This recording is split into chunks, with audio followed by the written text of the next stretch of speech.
Right, welcome back to another video. As you would have seen in the previous video, my other engine was a load of shit. So this is like 2 days after we've had it down at Motorsport Electronics. I've sourced another engine from Dan ST Engineering. This time I've gone with a 2.3 and I'm going to use my head on it because I've got a high port flow head, and I had my head refreshed before it went onto my block, and I've got SBD cams in it, so I'm hoping we make a bit more power. I've heard they make a lot more torque, so that's why we've gone for that option. You can see the block's already out on the floor. I've already started stripping it. Clutch and flywheel's off. We've got water valve, which I probably didn't need to take off. All the alternator kit is off. I'm literally just waiting for my mate George to drop the engine off. Thanks to him, he picks out for me. George, who runs Southeast Performance, so if you're into your newer stuff and you're from the local area, he's definitely worth having a look. I'll leave the link to his little group in the description. But yeah, we'll catch up with you when he gets here. This is Retro Start Saviour. George, how long you driven? 10 hours. That little bad boy. So that's the sump off and most of the engine stripped down. I still need to take the thermostat housing because it's new, my baffle plate, oil filter relocation. I'm going to be using the cam cover because it's coil on plug. Can't use the front cover. Probably take crank sensor, obviously engine mounts, clutch and flywheel and all that's off. That's basically that ready to go. I need to take the head off, which I will do off camera. But yeah, here's the 2.3 currently upside down. I was just having a look underneath. So obviously I've got to change the sump. That's my sump. That's the sump it comes on. It's like a kit car sump. Yeah, it looks very clean inside. As we can see, we've got the ARP bolts here. And apparently we've got ACL race bearings in it as well. So obviously can't really check that, but I trust what Dan ST says. So I just built up off camera. And then was going to lob it in. I'm probably not going to paint the block. I'm probably just going to paint the front cover because you don't really see the block. It saves me a bit of time, and I just want to get this in and going ASAP. So we're going to start by taking the head off this one, then we can take the head off that one, and I'm going to paint that one, then I'm not sure. Right, so my other engine was like anthracite, which is the same colour as my cage, and stickers on my car. My car on my old block is painted, so as the cam cover, so I've only really got to do the block. You don't see it loads, so I'm only going to like go over it lightly. I'm not going to spend loads of time doing it. That's it with some etch on. And the other side. So now I'm going to get my high temp black gloss black paint on that actually comes out anthracite. Head off the old block, shitty old block, and we'll take the head off the new one now. It's got a bit of paint on it. Probably going to get the head on it and then lacquer it later, tape it all up, make it look a bit nicer than this. And this is all the head bolts undone on the head, so we're ready to lift the head off the new 2.3. That's the head off. We're just going to clean up the head now to get the new one ready to go on. We'll do a side at a time so it shouldn't take too long.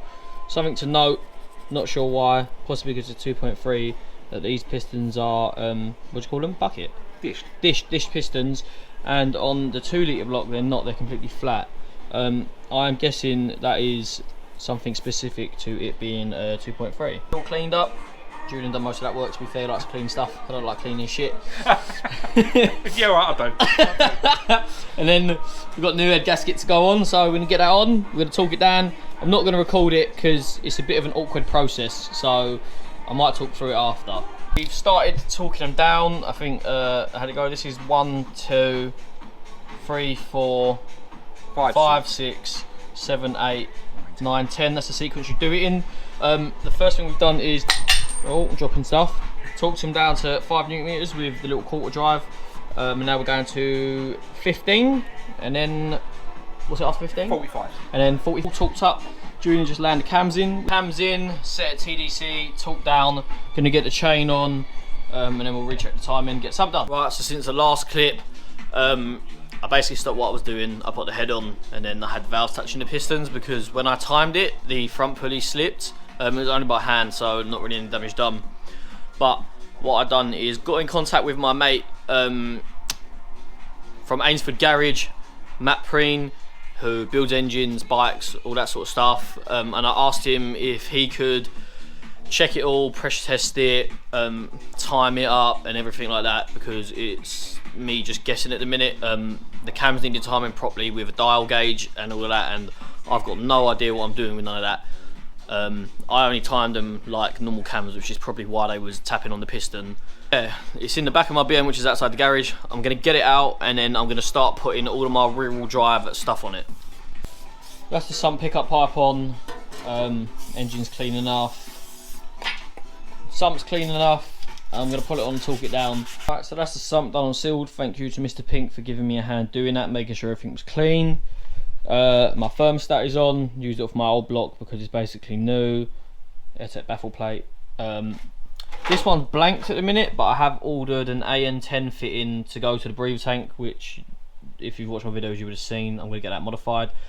My oil filter housing is also on. I think the last thing I've got to do is put my water rail on the back of the head. I've got to put the alternator kit on, and I think that's it, and then I'm ready to put in, oh, and the engine mounts, and then it's ready to go in. So it's 10 o'clock and I'm pretty tired, so I'm going to do it tomorrow and hopefully drop it in tomorrow. So I'll see you then. Right, that's the Retroford alternator kit back on. I actually had to use this hole instead of this one you can see I previously used, because it's a 2.3 and it's an inch taller, and the same with this pulley back here. But yes, all on, sumps on, water rails on and torqued. We're literally going to put it on the floor, put the spigot bearing in, put the flywheel on, put the clutch on, and then try and lift it in. I'm going to put it in.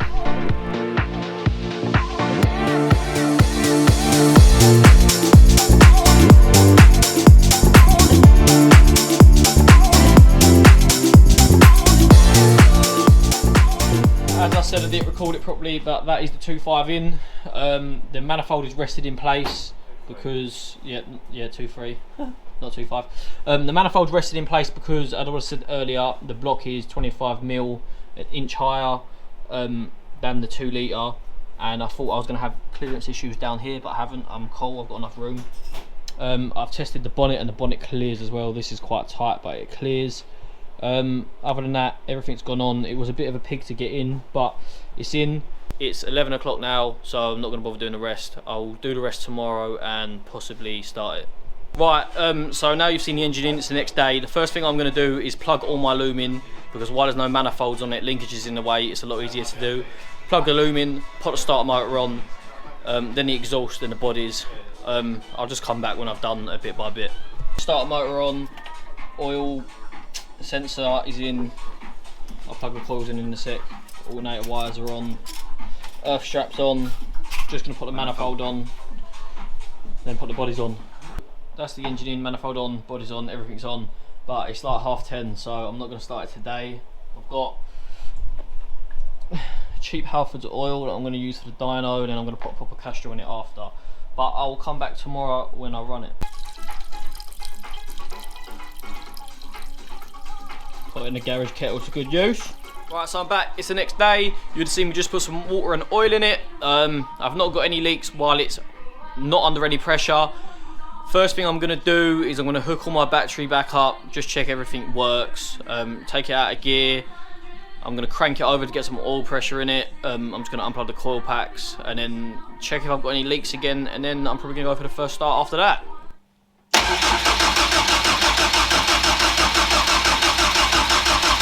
Right, so I think that's the oil pressure up. I've just slid underneath it to check for any oil leaks, and I can't see anything yet, so that's a good sign.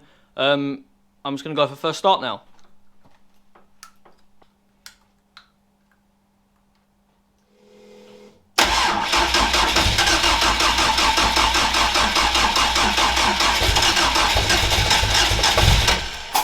Okay, so you would have seen in the last clip that I didn't have enough charge in my battery because I think the dyno ruined it a bit, but I'm hooked up to my BM. I've tried to adjust the bodies by eye, but I'm not very good at doing it, so we'll see if it runs.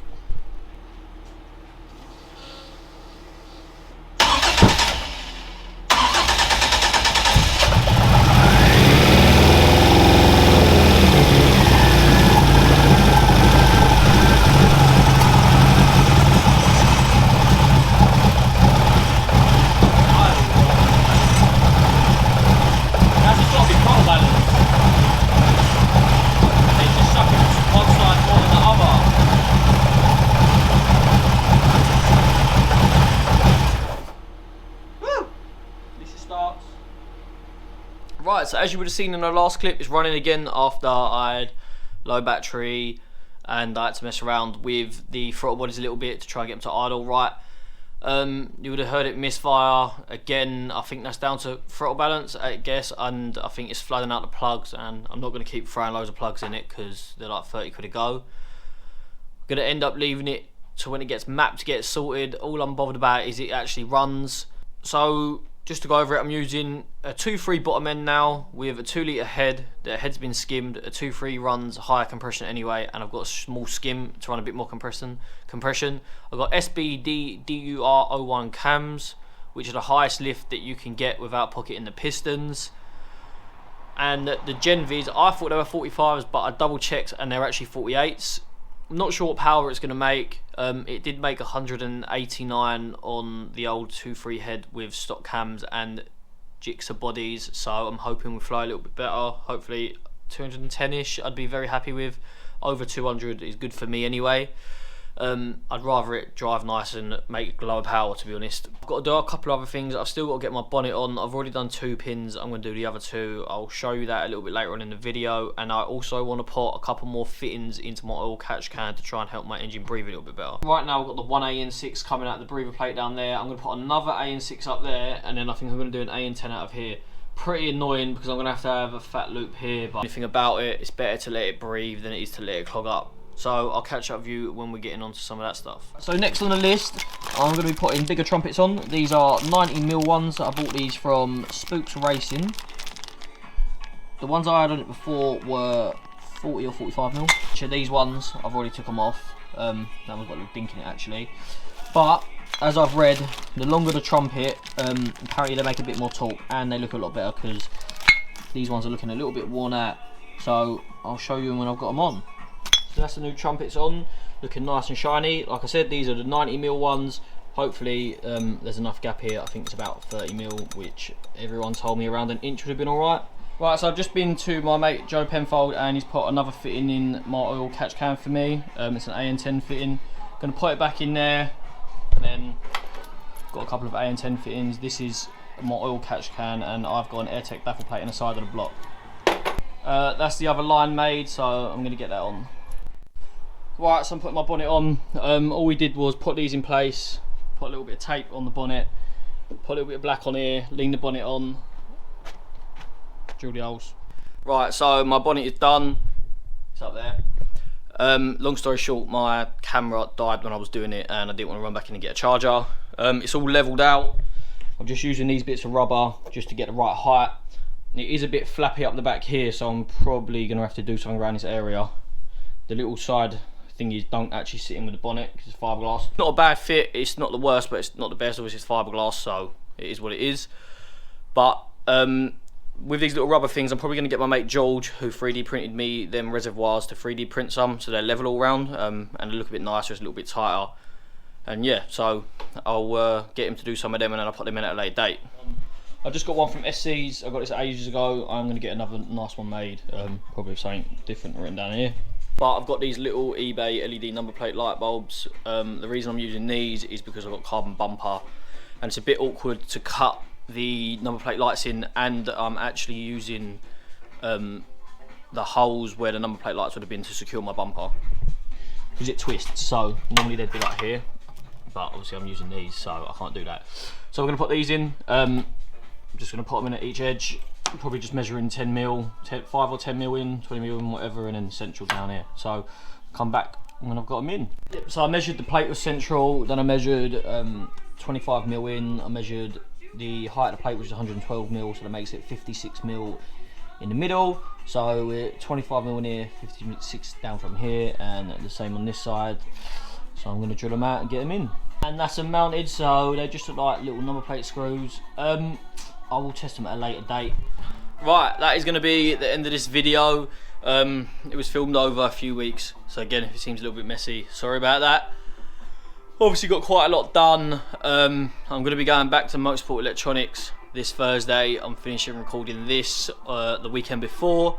Hopefully we can get the 2.3 all mapped up and all going well, and hopefully I don't have the problem like we did with the last engine. But yeah, So that video will be coming out soon, and then hopefully a first drive, and then hopefully a lot more street videos, depending on how it goes. But I'm excited to finally get on the road and get back on track and shows and whatnot. As always, thanks for watching. Check out the website www.richstance.co.uk for merchandise. I'll leave the link to group page, Instagram, all in the description. Thank you for watching, and I hope you enjoyed.